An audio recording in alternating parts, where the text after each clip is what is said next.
Bonjour mes amis, je suis ML, votre amie. J'espère que vous allez bien. Désolée, j'ai fait la vidéo un peu plus tard aujourd'hui. J'ai été très bousculée de la journée. Mais il fallait absolument, même si je voulais le faire le matin pour vous booster déjà, mais la semaine ne fait que commencer. Alors aujourd'hui, on va parler d'une très grande dame ivoirienne. Je vais dire Mémé Fatou Sylla. Pourquoi? Parce que je connais ses petits-enfants. Et j'ai pensé à parler aujourd'hui d'une histoire inspirante de la Côte d'Ivoire.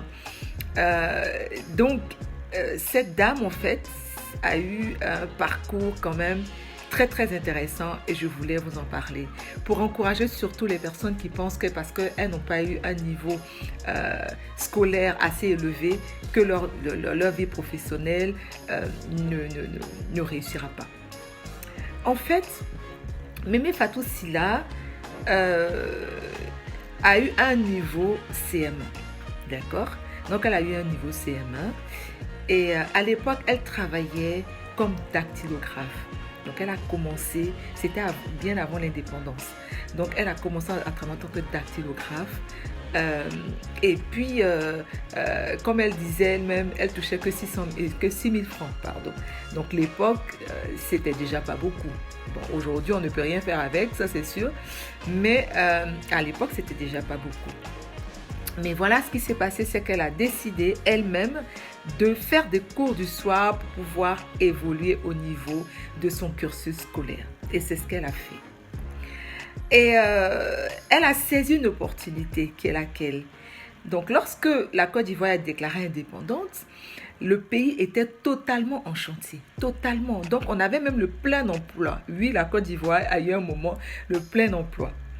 Donc, ce qu'elle a décidé de faire, vu le besoin en matériaux, en infrastructures, il y a eu un besoin qui s'est créé. Donc, un besoin qui s'est créé dans le bâtiment. Donc, tout ce qui est plomberie, tout ce qui est peinture, etc. Une femme de l'époque qui était vraiment dans ce domaine-là. Donc, elle a décidé de se lancer dedans. Elle a décidé de se lancer dedans, dans ce domaine-là. Et elle a réussi parce qu'il y avait la demande. Donc, elle a réussi. Et elle touchait 150 000 francs par mois. Et quand elle en parlait, même apparemment, elle est tellement contente de parler de ces 150 000 francs parce qu'à l'époque, c'était beaucoup d'argent, effectivement. Et à un moment, le ministre du Plan, donc de l'époque, donc à l'époque, en 1961 ou quoi, a fait une demande, a fait un appel d'offres pour avoir des cahiers, donc des cahiers scolaires, pour les kits scolaires, etc. Donc elle se dit, je ne vais pas rater cette occasion-là de pouvoir encore ouvrir une autre histoire de ma vie, un autre pan de ma vie. Et c'est ce qu'elle a fait. Donc elle a saisi l'opportunité en se disant, je ne vais pas revendre des cahiers, mais je vais faire des cahiers, je vais produire des cahiers. Donc ce qu'elle fait, elle cherche des partenaires et elle en trouve 7.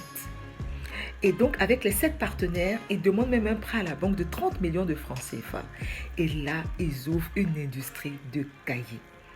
Une usine de fabrication de cahiers. On a tous eu les cahiers de Mémé Sylla en main. Tous. C'était des cahiers où il y avait aussi la table de multiplication, de division derrière. C'était les doubles lignes, les simples lignes. Tout ça, c'est elle, en fait, qui a fait ces cahiers-là. Et évidemment qu'elle a remporté, elle a pu avoir l'appel d'offres parce que elle était déjà chef d'entreprise, donc elle a utilisé ce qu'elle avait déjà comme background pour pouvoir proposer au ministère son projet.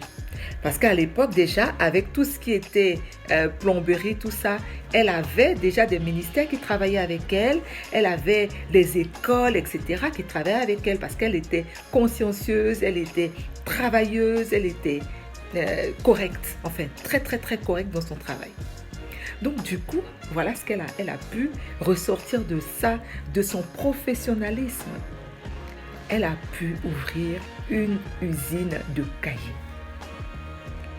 Sachez que dans les années 1976, son entreprise valait 1 milliard de francs CFA.